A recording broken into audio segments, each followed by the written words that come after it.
সংস্কারটা কি? সদ্গুরুর কাছে দীক্ষা গ্রহণ করার মাধ্যমে বৈদিক তত্ত্বজ্ঞান লাভ করা। তার ফলে দ্বিজত্ব, দ্বিতীয় জন্ম লাভ হচ্ছে। সংস্কারাৎ ভবতি দ্বিজ।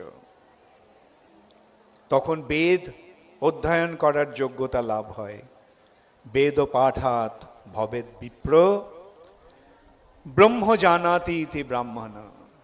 এবং যখন ব্রহ্মকে, পরম তত্ত্বকে, আধ্যাত্মিক তত্ত্বজ্ঞান যখন লাভ হয়, তখন তাকে বলা হয় ব্রাহ্মণ।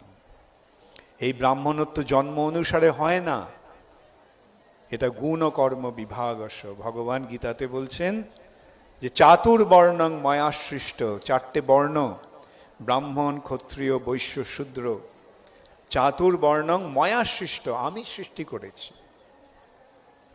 গুণ ও কর্ম বিভাগস্য, গুণ এবং কর্ম অনুসারে।